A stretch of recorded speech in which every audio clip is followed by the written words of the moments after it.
teams of the boys they see to advance to the state finals tomorrow morning. It may be both teams from this competition, it may be one, it may be neither. At the end of this trial, they will deliberate, the judge will give us comments, we'll return to the hotel and then go over for the reception this evening, and the winners will be announced at that time. I'd like to introduce our distinguished jury panel. In the front, on the left, Professor Gary Gilden, Professor of Advocacy at the Dickinson School of Law, Bill Scott, attorney from Lansdowne. Taylor Andrews, public defender, Carroll County. Dan Michael, deputy clerk of court, United States District Court, Middle District of Pennsylvania. Richard Michael, attorney from law firm of Eckert, Steeman, Shurin and the Lot in Harrisburg. Back row, Gary Yankowski, attorney of law firm of McNeese, Walsh and Nurek in Harrisburg. Bruce Feldman, deputy chief counsel of the State Employees Retirement System. Dan Fiorenza, deputy attorney general for the Commonwealth of Pennsylvania. Edith Harris, partner in the firm of Harris and Pinajura. And Jeffrey Cook, public defender at Adams. Presiding judge tonight will be Judge Kevin Hess of the Court of Common Pleas in Cumberland County. Are both teams ready to proceed? Yes. I'll turn it over to the bailiff, Michael Haynes.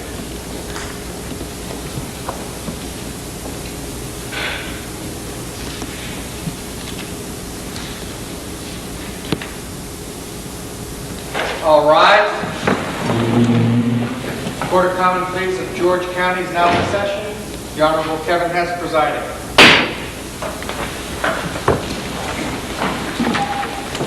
Counsel ready to proceed? Yes, Your Honor. Go ahead. Good evening, Your Honor, ladies and gentlemen of the jury. My name is Julie Allmayer, and here with me today are my co-counsels, Rosanna Fermina and Kristen Ritter. Together we represent the plaintiff, Terry Fink. The case that you will hear today involves a fire that destroyed my client's business, Fink's Auto Body Shop, on the evening of August 7, 1993. A fire that was started by that young man, Darrell Claiborne. Now, this case is a little complicated to this extent. The name of the defendant is Lynn Claiborne, who is the parent of Darrell Claiborne and is therefore legally and financially responsible for his actions. But it's Darrell Claiborne's negligence that is the subject of this trial. Now, this is called a bifurcated trial. That means we're only concerned today with liability, whose fault it was, and not the resulting monetary damages.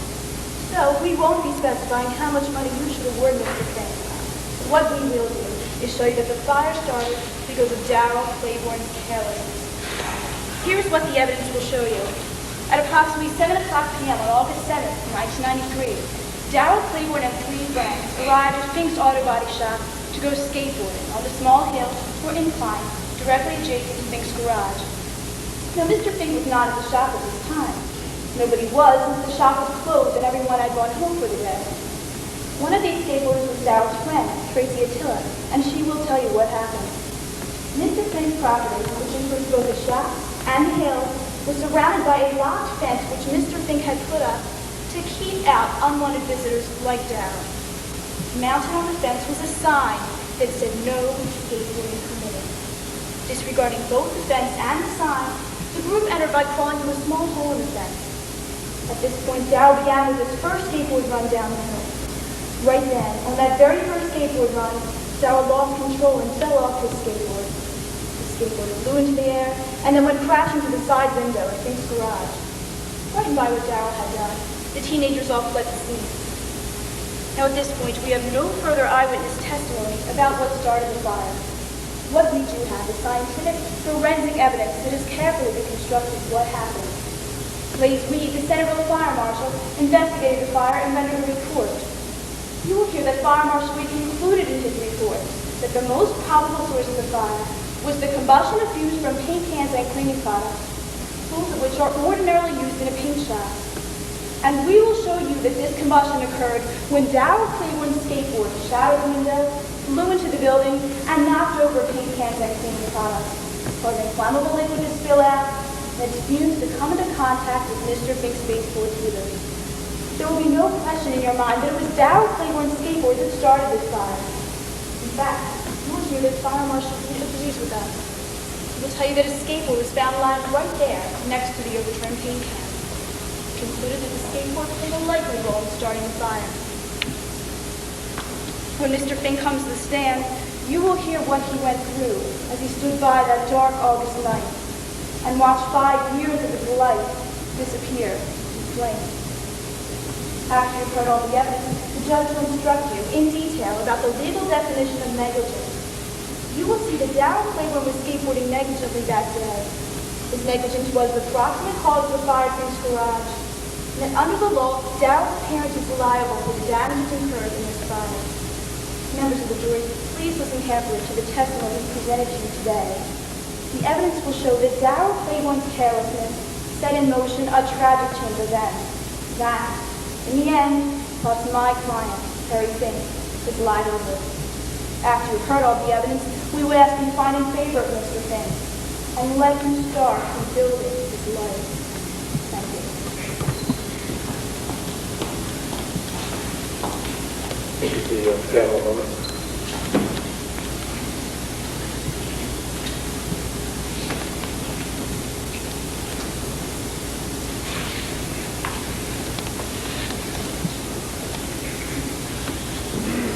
Get it over. Very much.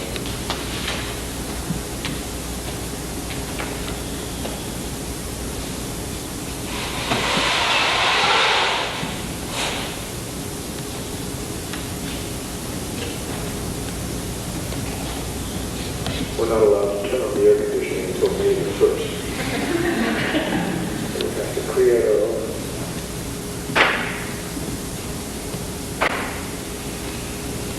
Now you and the jury, on the other hand, are going to have to probably to get too cold, okay? So we'll work this out sometime.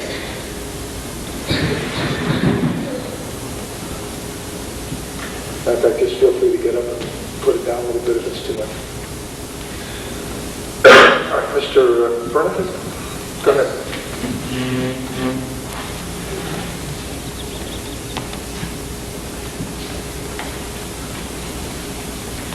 Good evening, Your Honor. Counsel for the plaintiff, members of the jury, ladies and gentlemen.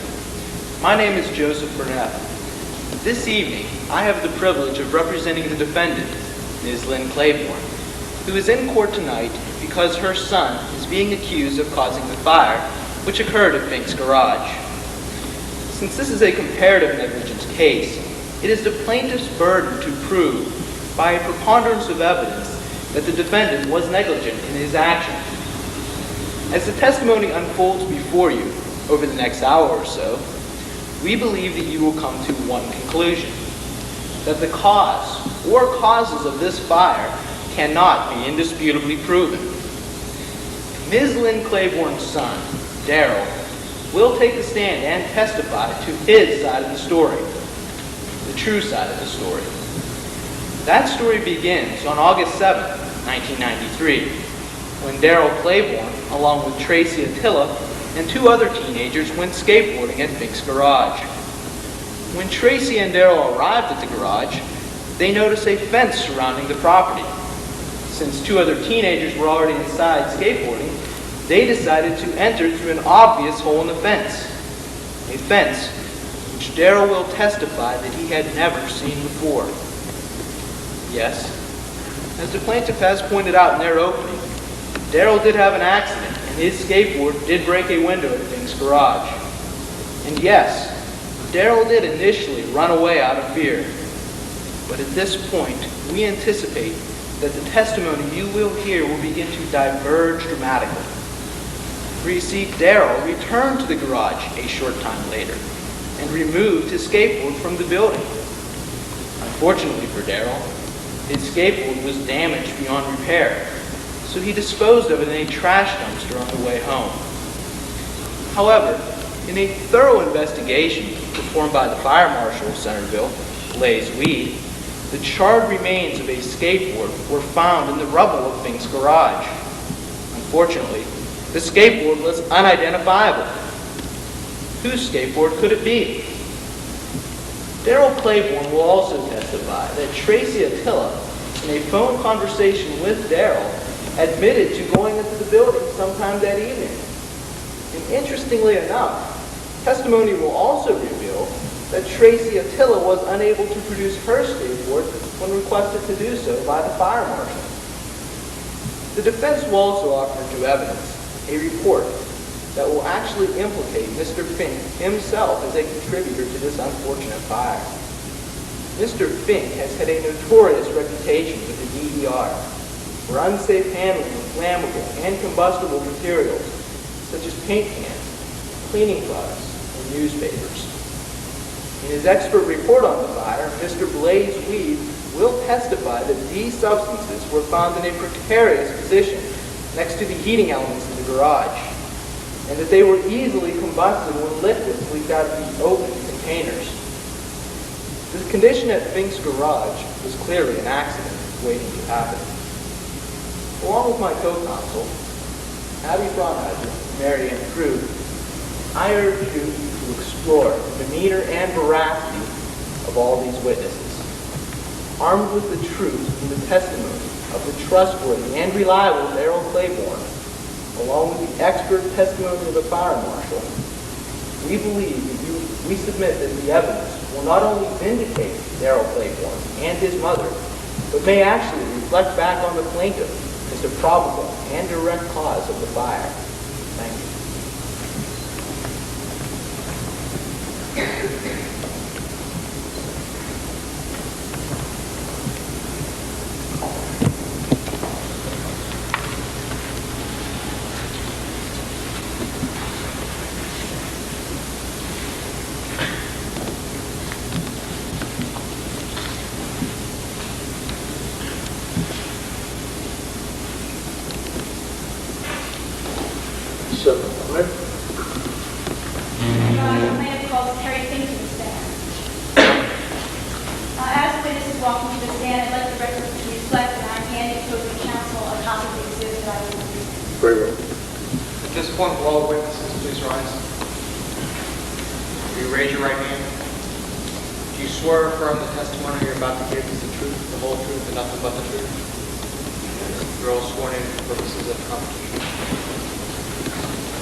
We just wanted to see a copy.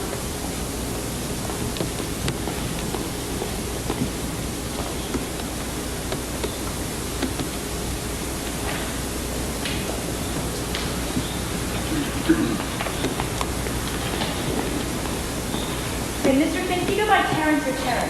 Terry's fine. And where do you live? I live at 1820 Fiddler Road in Centerville. How old are you? 25. And what do you do for a living? Well, until the fire had occurred on August 7th, I owned and operated Fink's Auto Body Repair and Paint Shop. Okay, Terry, let's briefly discuss your background. Did you go to college? No, I didn't. Did you go to high school? Yes, I graduated from Vista County Vo-Tech School in 1985. And what did you do after that? I worked at Olnau's Ford Mercury in Centerville. And what did you do there? I worked in the body and paint shop. And how long did you work there? For about 2 years. What did you do after that? Well, I decided to venture out and start my own business. That became Fink's Auto Body Repair and Paint Shop. Prior to August 7th, for how long was your business in operation? Well, we opened in 88, so for about 5 years. Can you tell us a little about your business? Well, I run it myself. We do paint jobs and body work for people who want collision repair and custom design. There's 3 people that help me do this. I have 2 people who work in the body and paint shop, and 1 person that serves as a secretary and bookkeeper for me. My business is located at 521 West Palm Street. Can you tell us about the physical layout of your garage? Well, it's a 1-story building. Now, if you're facing the front of the building, on the far left, there's a customer service area. To its immediate right, there's the auto body shop. Those are the original 2 buildings. I later had an addition built onto it. On the far right of the body shop, that became the paint shop. Can you tell the jury about the ground in which your garage is located? Well, it's mostly flat terrain, but once again, if you're facing the front of the building, on the far right, there's a small hill that leads up to the paint shop. Is there a door or window facing this small hill? Yes, there's a window in the paint shop. Is this hill included on your property or on a neighboring property? It's on my property. Is there anything enclosing your property? Yes, I built a fence on July 2nd, 1993. I wanted to keep out unwanted visitors and trespassers.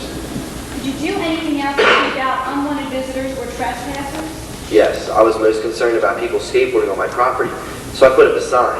The sign read, "No skateboarding permitted." And when did you do that?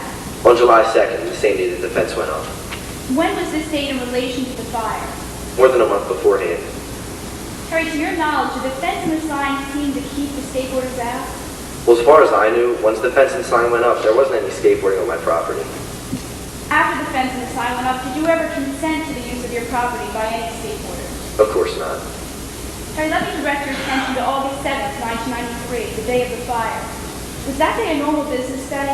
Yes, it was. What's the last thing you did before you left that day? Well, like usual, I closed the shop at 5, and then I closed and locked the gate on the fence as I left. When did you find out that your garage was on fire? At 11:50 that night. What did you do at that time? Well, I wanted to get to my shop as quickly as I could, so I jumped in my car and drove there. When you got to your garage, can you tell us what you saw? I saw a raging fire. My business was burning to the ground when I got there.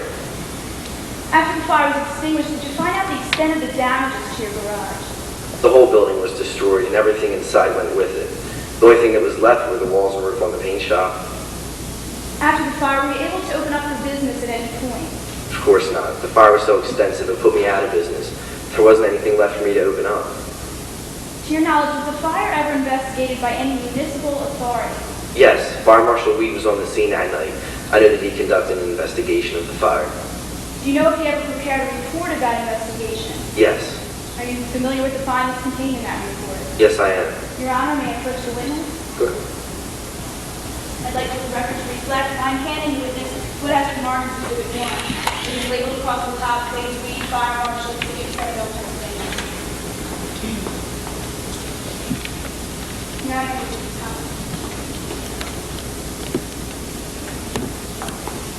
Terry, what is this? This is the expert report done by Fire Marshal Weed. It's titled Fire Finks Garage, August 7, 1993.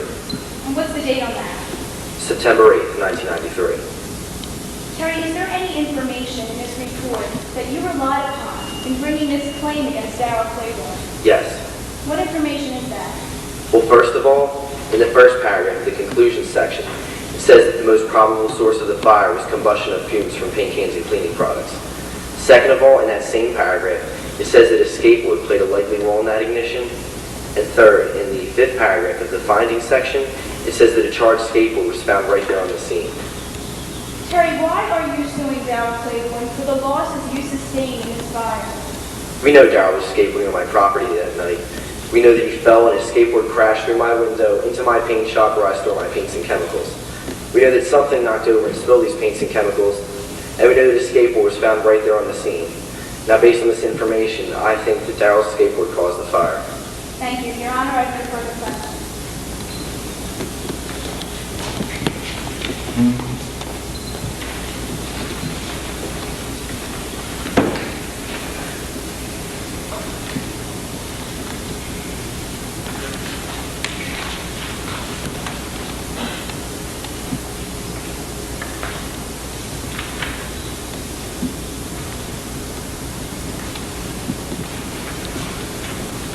Good.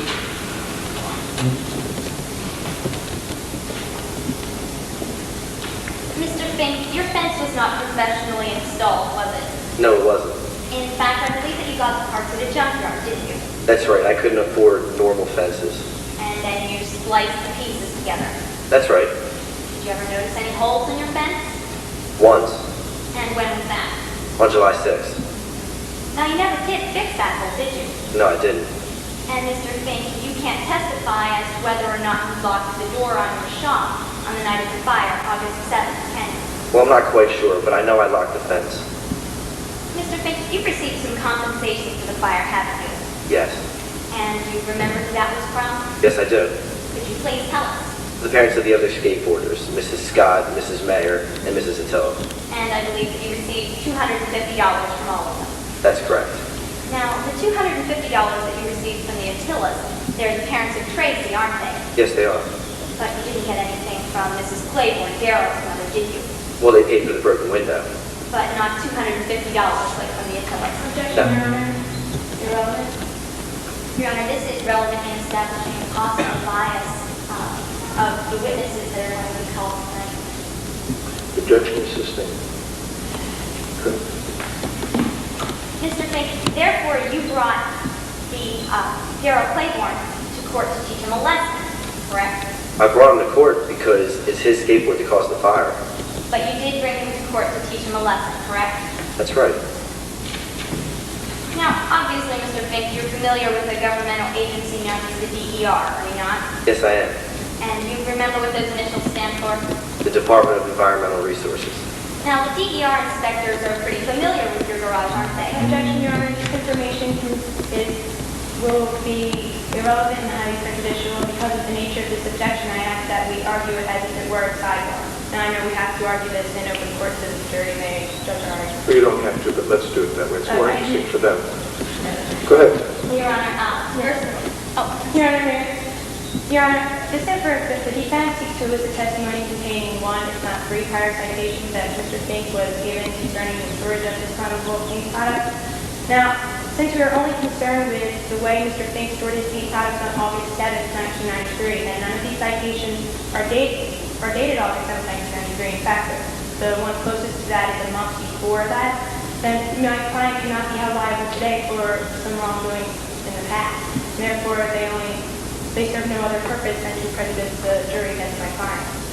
Your Honor, regardless of whether or not this information is prejudicial, they are facts. And we are attempting to establish a pattern of behavior of Mr. Fink in dealing with these flammable paint products. The DER has visited Mr. Fink 3 times. They find on the last. We believe that this would be very relevant in establishing the possible contributory negligence of Mr. Fink. Well, the jurisdictions are split on the admissibility of this kind of testimony, so there's not a right or wrong answer, and well argued on both sides. We will overrule the objection, but not casting any aspersion on your argument, with the observation that you did not object to it during her opening statement, however, so it's already before the jury at that sense. You may proceed. Mr. Fink, the DER inspectors have visited you on more than one occasion, correct? Correct. I believe 3 times. Yes. And they found problems when they visited, didn't they? Yes, they did. Now, each time they stopped, the problems that they found were paint cans too close to the heating elements, correct? Yes. Now, finally, the DER cited you officially 3 times for having those cans too close to the heating elements, didn't they? Yes, they did. It's taken you 3 times to remedy this problem. That's right, and it is remedied. Mr. Fink, you said you paint cars in your shop, correct? Yes, I do. Did you paint any cars that day? Yes. And fresh paint can give off fumes, can it not? Yes, it can. Now, you have a heating system in your garage, don't you, Mr. Fink? Yes, I do. Baseboard heating that runs along the exterior walls. And do you recall what the weather was outside on August 7th? Well, at first it rained early in the day, but it later cleared up. Now, are you aware that the high temperature that day was 88 degrees? Yes. But you still turned on the heat? Yes, I did. I needed a constant temperature of 65 degrees so that the paint on the cars would dry. Now, there wasn't always a fence around your property, was there, Mr. Fink? No, there wasn't. In fact, it was just a few weeks before the fire that you decided to put it up. Well, more than a month, actually. So prior to that, kids did skateboard on your property, correct? Yes, they did. So you expected the fence to keep out the kids, even though you never worried about their presence on your property before. That's what a fence does. When someone sees a fence, they usually stay out. Well, your fence didn't work very well, did it? No, it didn't. Thank you, Mr. Fink. No further questions.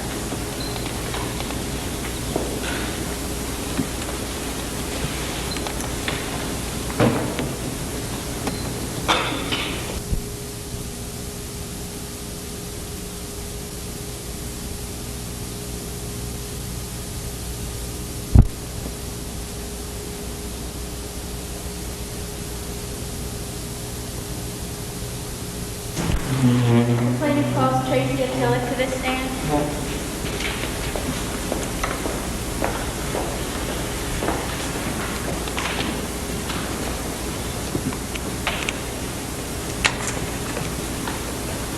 Tracy, where do you live?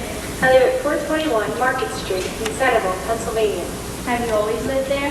No, I moved to Centerville in early June 1993 from Denver, Colorado. You go to school. Yes, I attend Centerville High School. Are you involved in any activities there? Yes, at my current school, I'm a member of the ski and snowboard teams, and at my old high school, I was a member of the National Honor Society.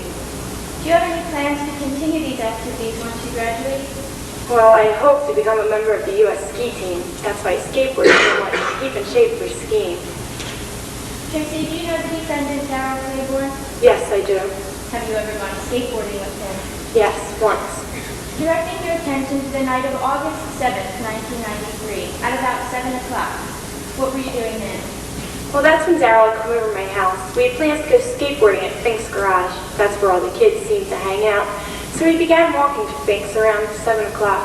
What time did you get there? Around 7:30. What was the first thing you saw when you arrived at Mr. Fink's property? Well, I noticed that a fence surrounded the whole property. Was there a gate? Yes, Was this gate locked or unlocked? there was a padlock on this gate. Tracy, did the presence of this fence keep you and your skateboarding friends off of Mr. Fink's property? No, it didn't. Daryl and I found a hole on the side of the fence, and we decided to crawl through the hole. If there was a fence there, why did you think you could crawl through it? Well, I really didn't think that we could, but Daryl assured me that the fence was there for burglars and not skateboarders. Since I was new in the town, I really didn't know the difference, and so I went along with him. Okay, Tracy, what happened once you were through the fence and onto the property? Well, I noticed the hill, and I got nervous because it was steeper than I thought it'd be. And even though I'm a pretty good skateboarder, I told Daryl and his friends to go first and that I'd watch them. What happened then? Well, Daryl must have been nervous too, because his skateboard hit a rock and flew out from underneath of him and disappeared into the building through a window. Tracy, what were you doing while all of this happened? When I was watching them skateboard and I heard the glass break, I got scared, of course, and I began to run away.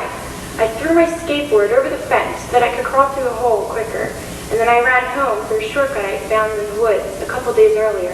What happened in the woods? Well, I tripped over a rock, and my skateboard fell from my hands and down a steep bank into a creek. The bank was so steep I couldn't even get it. After this, did you go home? Yes, I went directly home. Did you tell anyone what happened? I told my parents how I'd lost my skateboard, and then I went right upstairs to call Daryl. I was really worried that he'd get in trouble for breaking the window. Did you talk to him? No, when I called, he wasn't even home yet. Tracy, did you tell anyone what happened that night at Fink's? Well, I told my parents that I'd been skateboarding there, and we went straight to the police. At any time that night, did you ever enter Mr. Fink's building?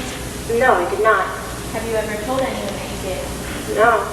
At any time that night, did your skateboard ever enter Mr. Fink's building? No, it did not. Have you ever told anyone that it did? No. Thank you, Your Honor. I have no further questions.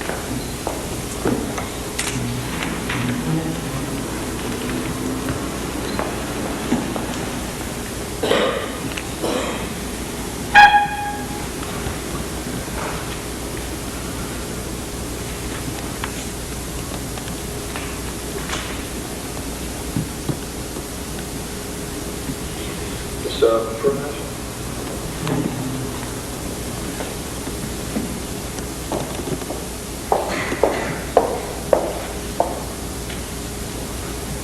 Tracy, you didn't get to skateboard that evening, did you? No, like I said, I told Daryl and his friends to go first. You indicated that Daryl went down the slope first, isn't that right? Yes. And this was because you were a little scared to try it. Yes, the hill was a lot steeper than I thought it'd be. Yet you are an experienced skateboarder, are you not, Tracy? Yes, if I say so. Yet you want the court to believe that the reason you didn't go skateboarding that night was because you were a little scared to try it. Well, that was the reason. Isn't the real reason you didn't go skateboarding, Tracy, because you wanted to go exploring around Mr. Fink's garage? Objection, Your Honor. This was asked and answered, and there is no foundation in Mrs. Hill's affidavit that says anything about exploring around the garage.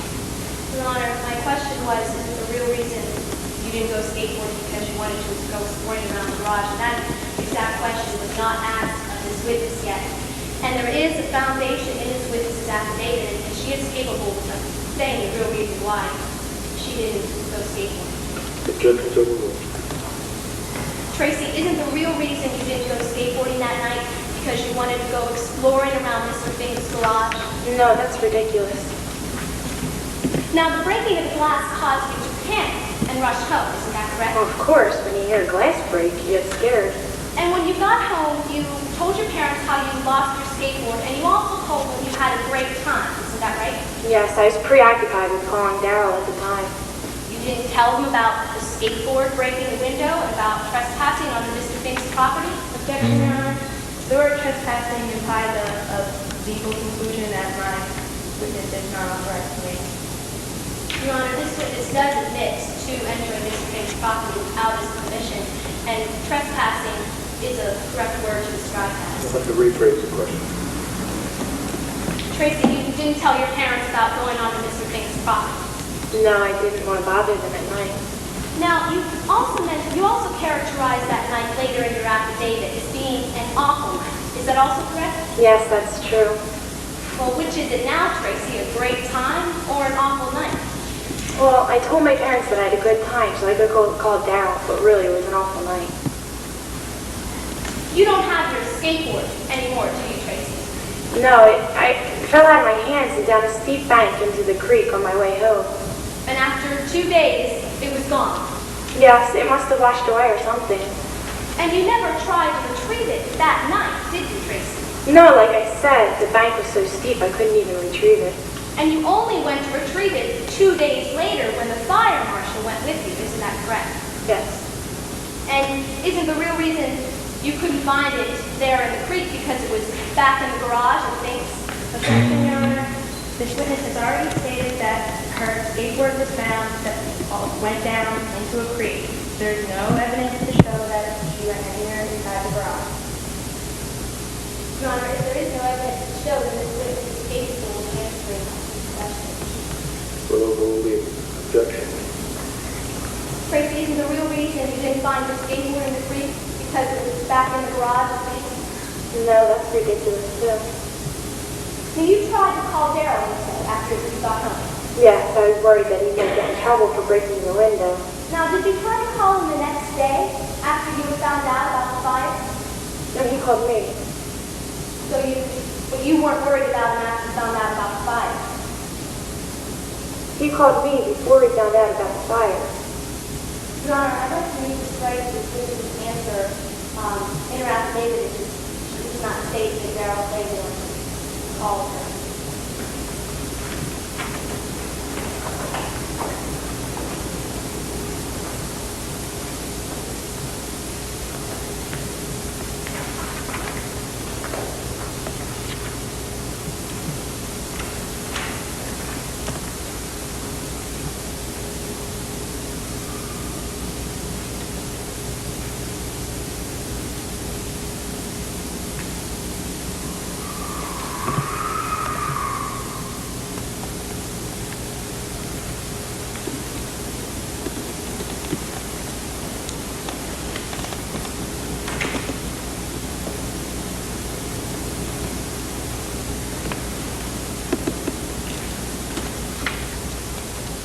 Your Honor, I think it is in Daryl Claiborne's affidavit that he states that he called Tracy Dillon that night. So, with this witness, please feel free to strike that. It is in Daryl Claiborne's affidavit. Okay. Continue your motion to strike this tonight. Tracy, your testimony is you immediately tried to call Daryl that evening, but since he wasn't home, you didn't talk to him until several days later. Yes. You mentioned in your affidavit,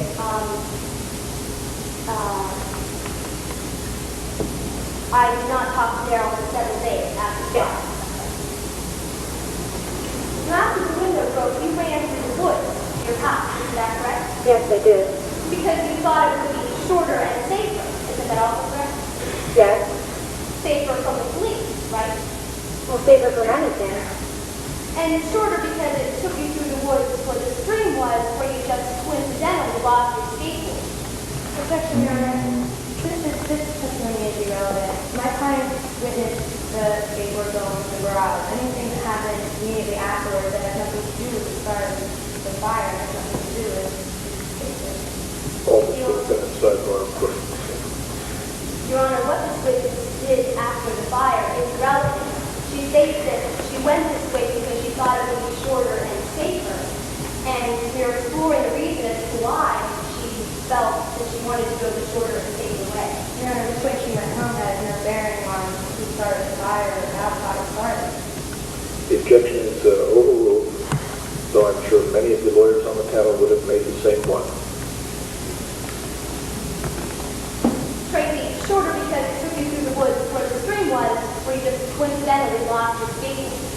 Shorter because the shortcut is shorter and it took me to the woods. Now, on leaving, you again had to fall through the fence, isn't that correct? Yes. And this fence did go the whole way around the property, did it not? Yes, it did. And isn't it true it looked like an old and rusty fence to you? Yes, it did. It wasn't in the best of shape. I believe you even said in your affidavit it looked about 100 years old, is that correct? Yes, that's what I said. Now, you didn't see the no skateboarding sign put up under the thing? No, I didn't see a sign anywhere. And so obviously you didn't see a sign saying it was okay for you to skateboard there, did you, Chris? No. So the message you got when you saw this fence was, come on in. No, not quite. I never got that message, but Darryl assured me that the fence was there for burglars and not skateboarders. And you still went through the fence, didn't you, Chris? Yes, after he assured me. Thank you. I have no further questions, Your Honor.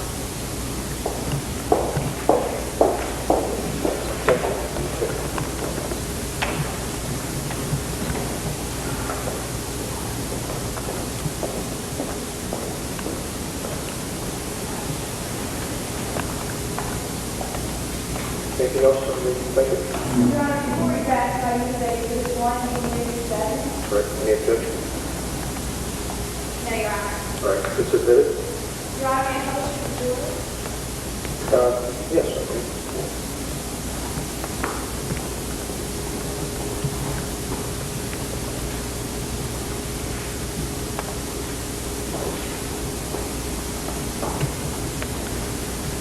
Your Honor, you have. Now, Mr. Burnett? Defense calls Carroll Claiborne to the stand.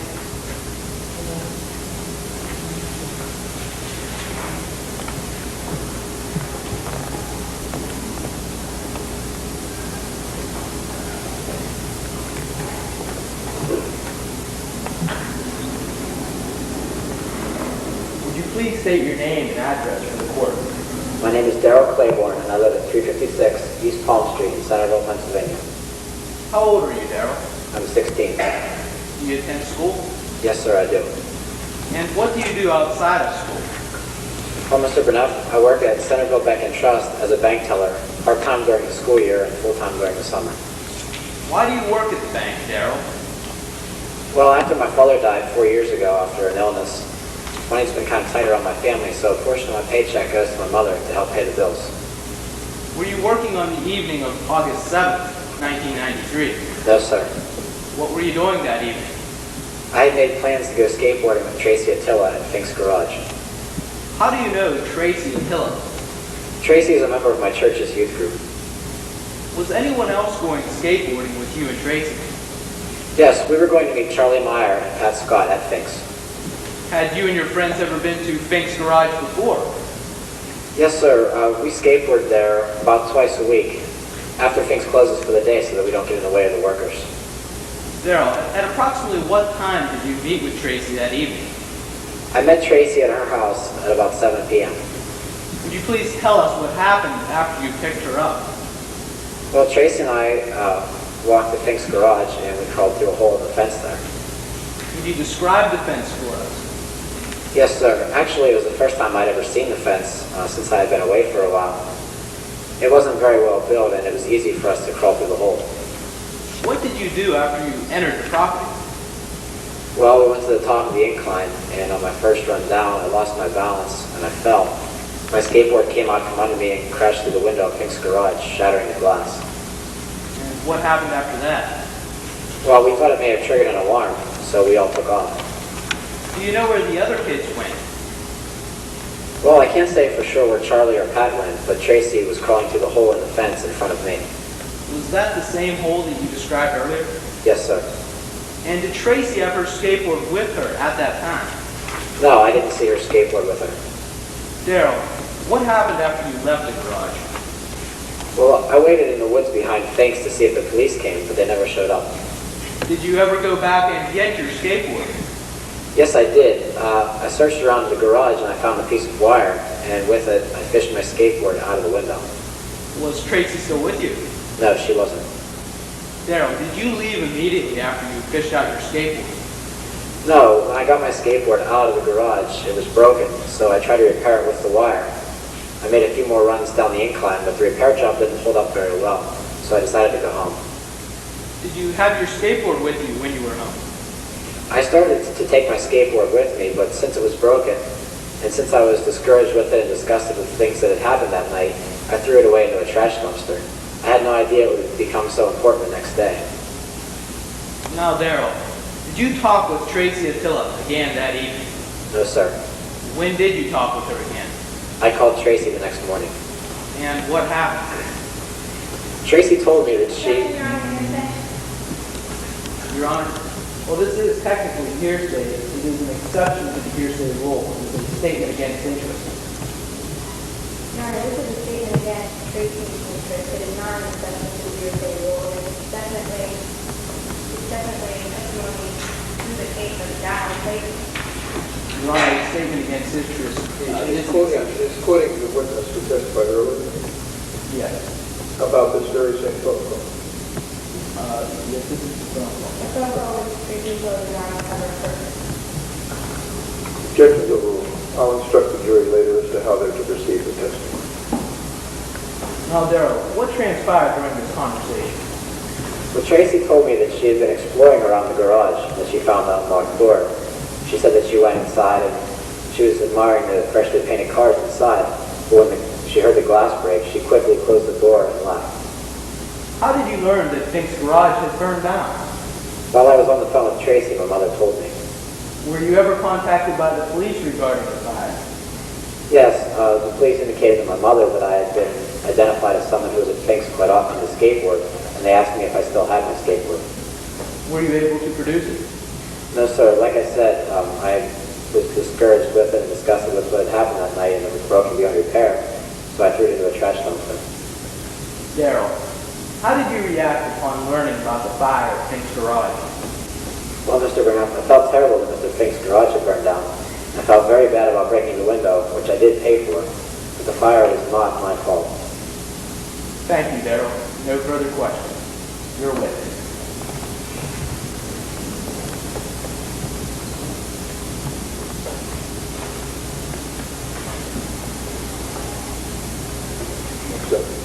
So on August 7, 1993, Mr. Fink didn't tell you that he was skateboard on his property, did he? No, ma'am, but he also didn't tell us that we could not skateboard on his property. Darrell, when you arrived at Mr. Fink's property that night, you noticed the fence, didn't you? Yes, it was the first time I had seen the fence. Now this fence surrounds Mr. Fink's entire property, both the building and the incline, right? Yes, it did. Now, was this fence very visual? Yes, it was. Darrell, doesn't this fence mean to stay out? I suppose it may mean that, but since my friends were already inside and Tracy was assuring me that it was okay to go through the fence, I went along. So, notwithstanding the fact that the fence needs to stay out, he is to crawl through a hole in the fence and use Mr. Fink's incline without specific permission, correct? A fence isn't necessarily there to keep out everyone. Darrell, it was on your first skateboarding run that you fell over the window, right? That's true. Now, the minute the window broke, you were caught thinking. Yes, I did. And Tracy and the rest of your friends, they also caught too, didn't they? Yes, they did. Now, to your knowledge, they all went straight home, or at least they didn't stick around, right? They didn't stick around, that's true. Darrell, you tell us that you didn't go straight home, right? That's right, I waited in the woods behind things to see if the police came. So I think you might have set off alarm, Yes, and you did say that you thought you, right. So after hiding in the woods for a half an hour, afraid that the police were going to show up at Mr. Fink's property, you decided to go back to Mr. Fink's property, right? After the police didn't show up for half an hour, I decided that it would be okay to go back onto the property and try to find my skateboard. Were you sure they were going to come? I wasn't sure, but I would have admitted what I had done. Darrell, you went inside with us, you tell us that you found a piece of wire, you fished it through the window, found your skateboard, attached it to your skateboard, pulled your skateboard out with this wire, right? I fished my skateboard out of the window with the wire.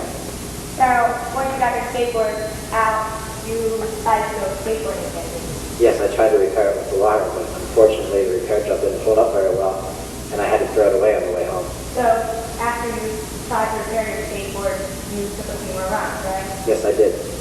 So Darrell, let me get this straight. While we're trying to do all this repair work and recreational skateboarding on Mr. Pink's property when just a half an hour before you were hiding in the woods there to death and the police trying to come up? Is that very taking place? That's what I did, but by now I had calmed down considerably. Now, since all your friends left, there was no one there to see you all, right? That's right. So basically, if this story wants to believe your story, they only have your word for it, don't they? Yes, and hopefully they will believe my word. Okay, Carroll, now, let's just say that me and your story is believable. After everything that happened that night, you got home, you didn't call and take you to. No, ma'am. You didn't call the police, did you? No. You didn't even tell your mom what had happened that night, did you? No, it was very late. Wasn't until the next day that the police contacted you, all right, Carroll? Yes. And it wasn't until you were questioned by the police that you admitted to being on Mr. Pink's property and then breaking the window, right? Yes, they came to me first. So basically, Darrell, you didn't tell anyone the story about the wire or the window until you knew you were caught, until the police found you out, right? They came to me before I had a chance to get out to anyone else. I know.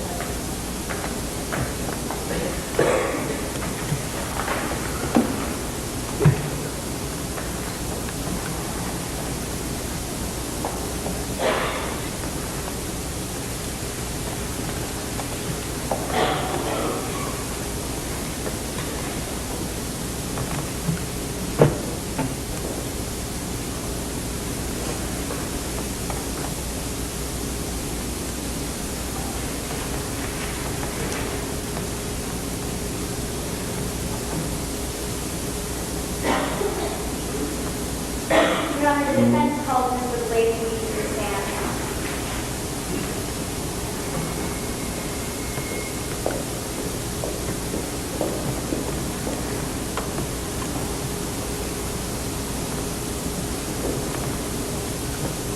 Could you please state your name, age, and address for the court? My name is Blaze Weed. I'm 26 years old, and I live at 911 West Palm Street in Centerville.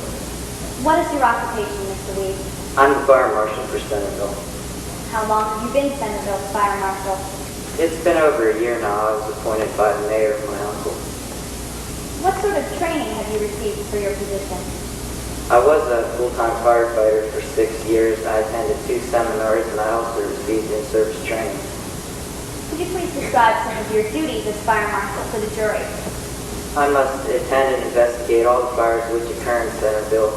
I then determine the origin if that's possible, estimate the value of the damaged property, and also file a report with all of my conclusions.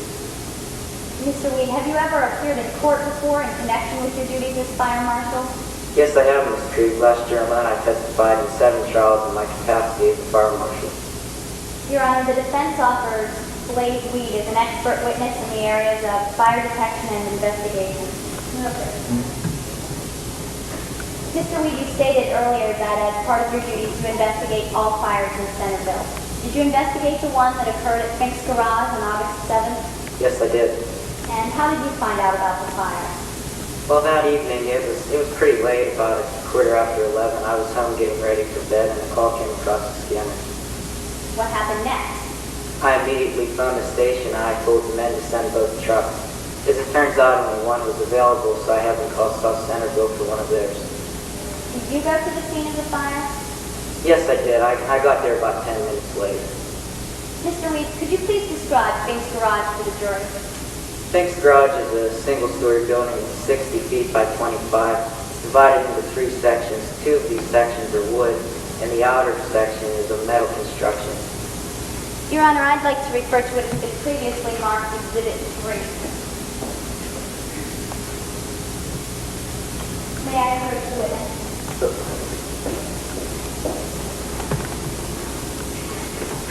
Mr. Weed, could you please identify this drawing? Yes, this is the sketch I made of Fink's auto body repair shop. And when was it completed? I drew it on September 8th of 1993. Mr. Weed, is this a fair and accurate representation of the skateboard run, the garage, and the broken window at Field Circle? Yes, I think it is. Your Honor, the defense offers previously marked Exhibit 3 into evidence. Your Honor, is counsel also permitted to distribute copies of Exhibit 3 to the jury?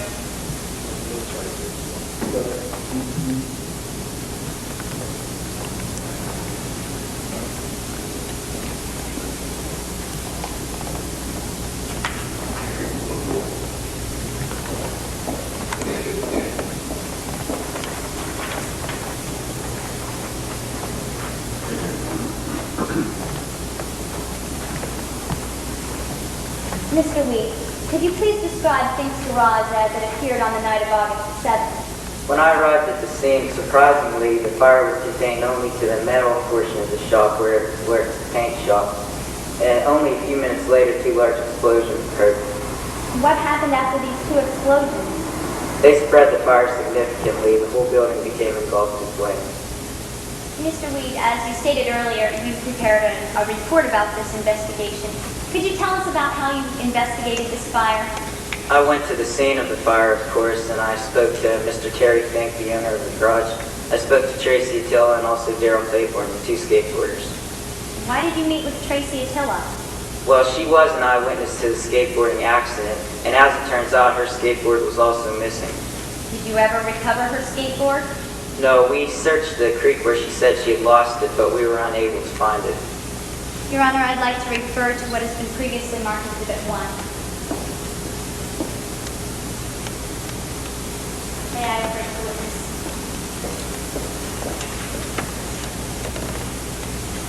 Mr. Weed, could you please identify this document? This is my expert report of the fire at Fink's garage. And when was it completed? I finished working on it September 8th. Was this report based upon your knowledge of the fire? Yes, it was. Now, Mr. Weed, when you surveyed the premises of Fink's garage, what were your findings? In the paint shop where the fire had started, I found some overturned paint cans, and I found a stack of newspapers. Where were these paint cans and newspapers located? The paint cans were only about 3 feet away from the baseboard heat. The newspapers were about 1 to 2 feet away. Was there a thermostat to control this baseboard heat? Yes, there was. And did you check it? Yes, I did. That evening it had been set to 68 degrees. Mr. Weed, did you also check the outside recorded temperatures for Centerville on August 7th? Yes, I did. And what were your findings? The lowest recorded temperature for that evening was 59 degrees. Mr. Weed, based upon your investigation and your report, have you found an opinion about the cause of the fire? Yes, I have. And what is your opinion, sir? I feel that the fire is a direct result of the combustion of paint fumes. It was then fed by the night air and by a stack of newspapers which had been placed nearby. What could have caused this fire, this combustion? The only way for the combustion to occur would have been for the lids to be removed so that vapors could be released into the air. Thank you, Mr. Weed. No further questions, Your Honor. The witness.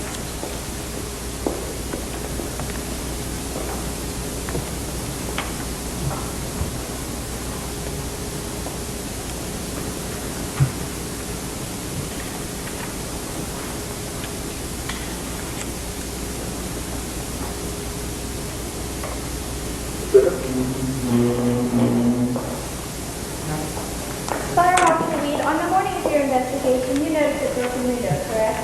Yes, I did. And this was on the side of the paint shop, correct? Yes, it was on the side of the hill. You then went inside and found some paint cans and cleaning products near this broken window, correct? That's true. I also found a stack of newspapers nearby. Now these paint cans and cleaning products are flammable chemicals, aren't they? Yes, they are. And this would mean that their fumes are combustible, correct? Yes, that's correct. Fumes are combustible. And these products were written in their lids, weren't they? Yes, they were. In your report, you said that these lids did not appear to have come off by the force of explosion, correct? That's correct. The cans didn't look like they had been. They weren't charred. They weren't warped. So am I correct in saying that something else must have caused these lids to come off? Yes, something had to remove the lids. Fire Marshal, we lying right next to these paint cans, you found a skateboard, didn't you? Yes, we did, but we can't really speculate on the location before the 2 explosions. They could have moved objects tremendously. Now these objects were just to the left and below the broken window, correct? Yes, they were to the left of the window. And we know that this window was broken by Carroll Claiborne's skateboard, correct? Yes, he said that he had broken the window. Now after the skateboard broke this window, it allowed night air to rush into the garage, correct? Yes, it allowed some of the air to rush into the garage. And after the fire started, this breeze contributed to the spread of the flames, correct? Yes, of course it spread the flame somewhat, but the stack of newspapers also fed the fire. In your expert report, you said that the most probable source of ignition for the fire was the combustion of fumes from open paint cans and cleaning products, correct? That's true. Now, would these be the same paint cans and cleaning products you found lying near the skateboard? Yes, they would have been the same ones. In your report, you also said that the roll of the skateboard was likely, didn't you? Yes, I feel it may have had something to do with the fire, but I also stated it was inconclusive. Right. You qualified your statement by saying you couldn't be certain, 100% sure of the skateboard's role? Yes, because, as I said before, we didn't know exactly where it had been located before the explosions, and we also don't know who the skateboard belonged to. You completed your report on September 8th, correct? Yes, I had finished working on it September 8th. And you knew prior to completing the report that Darrell Claiborne's skateboard, that there was some suspicion that Darrell Claiborne's skateboard played a role in the start of the fire, correct? Yes, he openly admitted that his skateboard did. He retrieved it, he paid for the window, which was broken. Fire Marshal, you know Darrell Claiborne from church, don't you? Yes, I do. He attends the same church and is an active member. And you like Darrell a lot, don't you? I think he's a nice kid. In fact, you have described Darrell as a funny, entertaining kid, haven't you? Yes, as I said, he's a nice kid. Now, Mr. Reed, I understand that you consider yourself a professional, but are you certain that your feelings towards Darrell didn't lead you to be a little inconclusive about the role the skateboard played in the fire? Certainly, Your Honor. Counsel has already stipulated to Mr. Lee's expertise in the areas of fire detection and investigation. We believe that as an expert, he would be able to separate his feelings about Darrell Claiborne from his conclusions in his report. Your Honor, that's exactly what I'm asking him, if he is able to distinguish his feelings. That you are. The objection to overrule. Would you mind repeating the question? Sure. Are you certain that your feelings towards Darrell didn't lead you to be a little inconclusive? Yes, I'm certain of that. I never let my private life interfere with my role as a fire marshal. Are you really sure of that? Yes, I'm positive. Thank you, Your Honor. I have no further questions.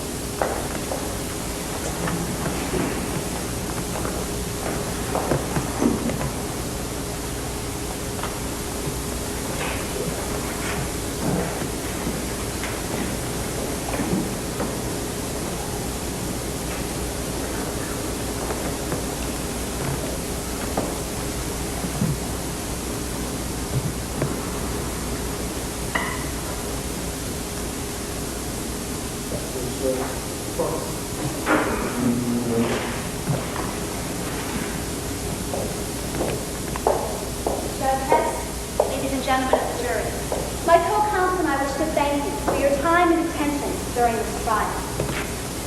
On August 7th, there were actually two events that took place that warrant your attention. The skateboarding incident and the fire.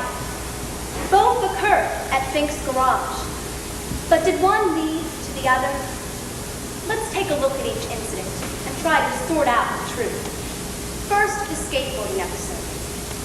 Darrell Claiborne and his friends did enter Mr. Fink's property, and yes, there was a fence surrounding it. Shabby, rusted, and with a hole in it large enough for several teenagers to crawl through. Not the typical fence a person would put up if they were really concerned about security and safety. A concern, by the way, that was only manifested by Mr. Fink after a pattern of skateboarding had already been established at his garage. Yes, Darrell Claiborne's skateboard did break the window. And this is the point where the facts surrounding this first incident become controversial. The conflicting stories of Darrell Claiborne and Tracy Attila require you to ponder the veracity of each witness and the believability of their stories. You have Darrell Claiborne, a bank teller, age 16, a responsible, family-oriented young man who had an accident and was a little too scared to admit it at first. You have Tracy Attila, the new kid in town, also possessing a skateboard that evening and also frightened when the glass broke. Darrell paid for the broken window. Tracy's parents paid Mr. Fink $250. For what? A release from further liability when she denies entering the building? Both teenagers ran. Only one returned. Both lost their skateboards, Darrell throwing his away in a trash dumpster because it was broken, Tracy tripping over a rock and watching hers fall down into a creek, where it mysteriously disappeared less than 2 days later. Darrell returned Tracy's call the next day, a call Tracy denies ever occurred. And Tracy admits she was worried about Darrell before she found out about the fire, but didn't try to call him after she found out about the fire. Which story makes more sense? Now for incident number 2, the fire. Blaisdell testified this evening that in his expert opinion, the cause of the fire was the combustion of fumes from open paint cans and cleaning products. He concluded that these cans were located only 3 feet from the baseboard heat, which was set by the owner himself to 68 degrees. Mr. Fink admits to being cited 3 times by the DER for having flammable products too close to a heating element.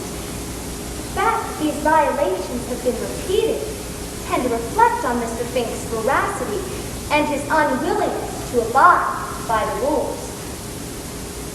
And what about the skateboard found in the rubble of the garage? Blaisdell also testified that while the role of the skateboard in the ignition might have been likely, its role was also inconclusive.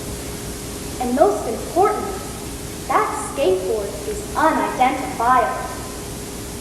The plaintiff is convinced it's Darrell's. Are you?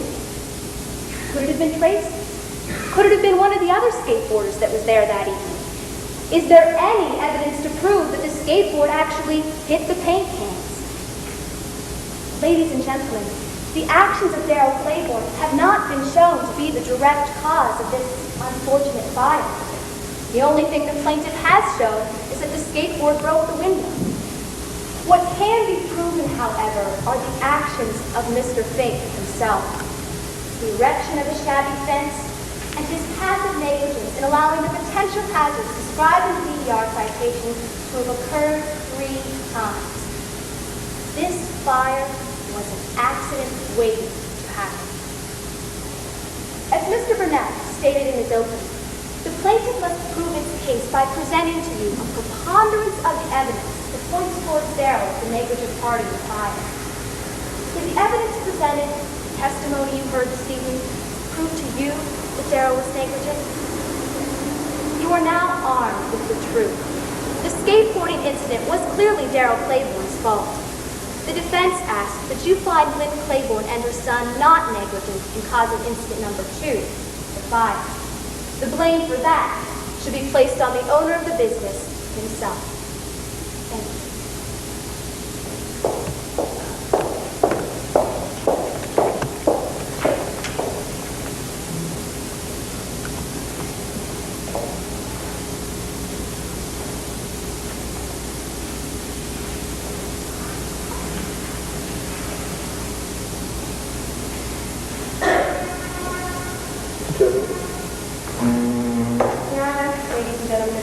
As introduced by my co-counsel and Ms. Serena, I'd like to begin by thanking you for the time and attention that you take to a case which at first glance may seem a little complicated and rather unbelievable. And there's a very good reason for this. A great deal of it is.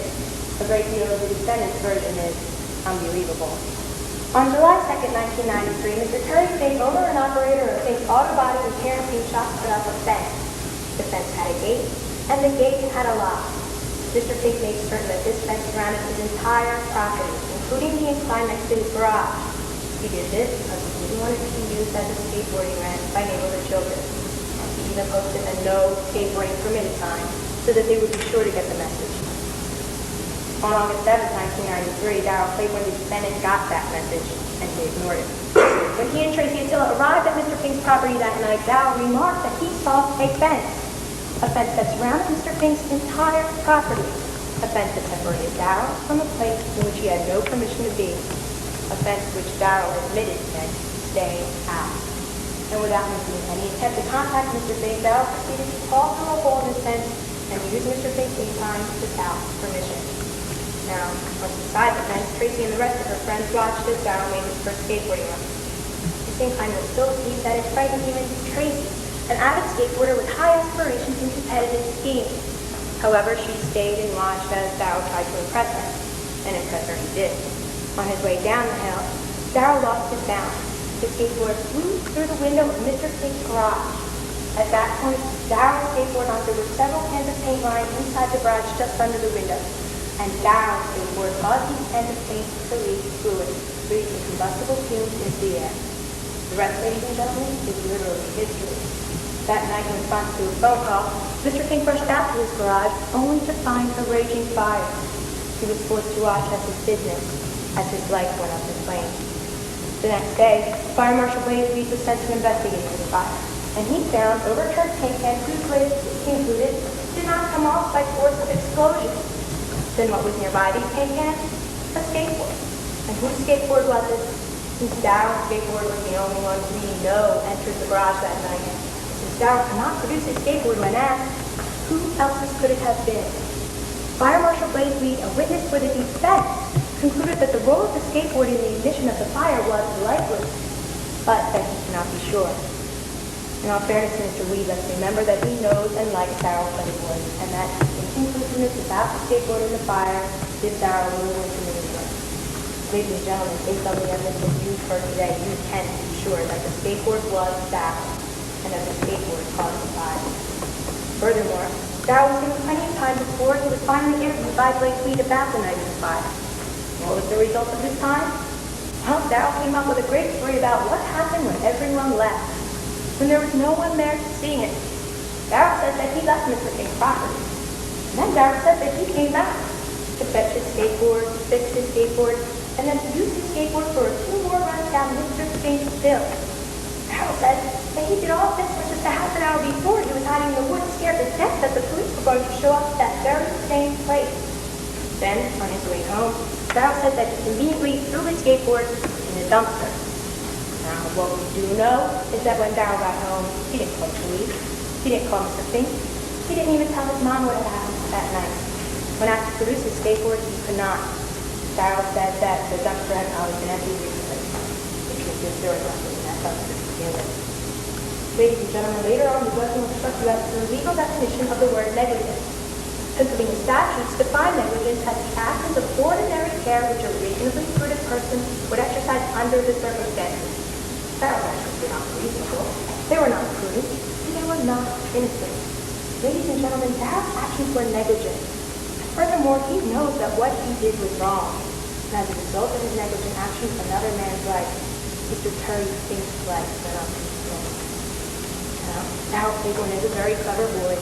His story is almost theoretically perfect, still a long way from believable. The fact is that Darrell will know in this story until he knew he was caught, until the police found him out.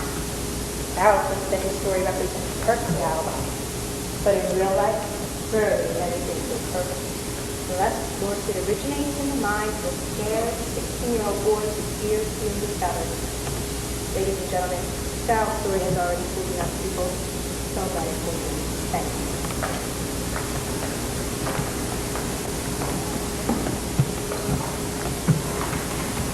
Okay, the jury will retire.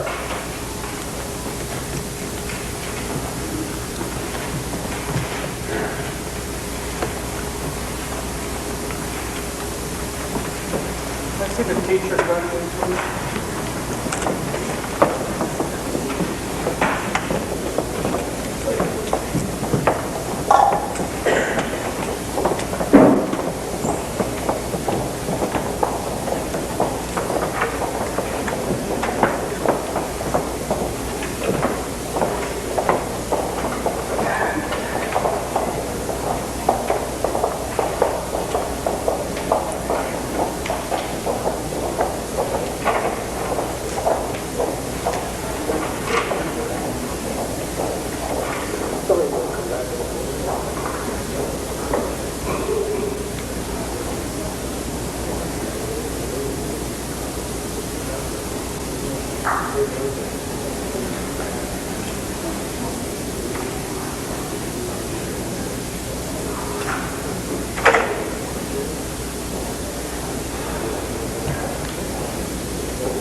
Important part of the verdict is announced later in this case. So I'll let you all go in a couple of minutes. Please accept my congratulations for this wonderful job that you did this evening. It's just a proof before that I certainly could never have done this in high school. I would have fallen in faint from nervousness. I almost did a couple times trying my first few cases as a lawyer. So this is not easy to do. You're in the final four, so it's way too late to give anything like pointers. You've been getting pointers all year long, and you've obviously paid attention to them and learned from them because you've done a wonderful job.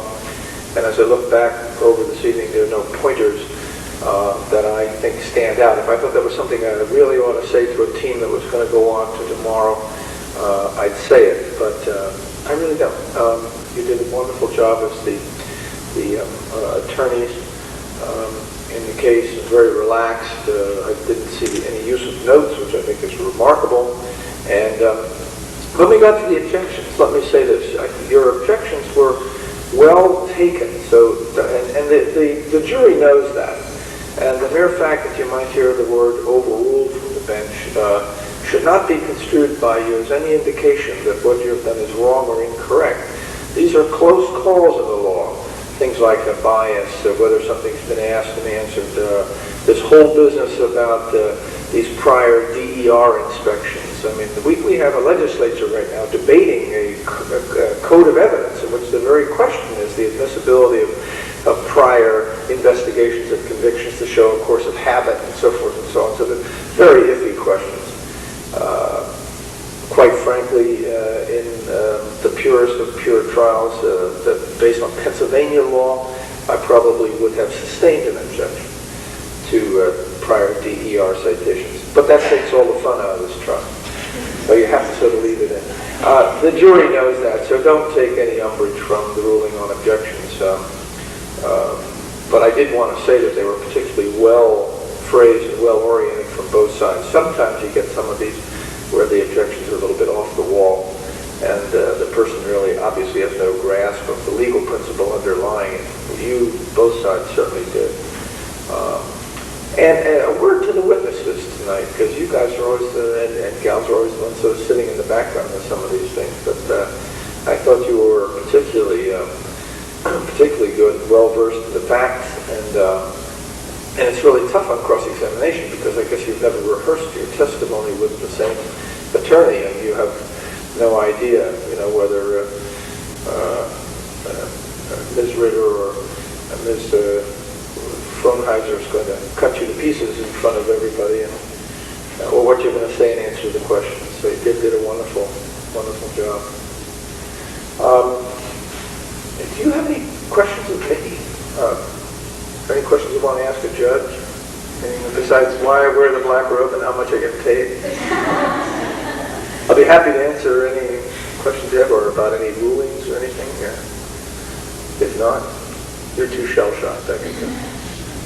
Well, I'll be back here in the back if something crosses your mind. But again, my congratulations. I don't know if I'm going to see you later on tonight. My wife is president of the Carroll Band Boosters. And our weekends are really more like work sessions, and we have to start early tomorrow morning, so I'm not sure. I have another reason, because I hate to go up there and see that while one side wins, somebody has to lose, and I don't like that. Because you're all winners. To be sure. So, see you later.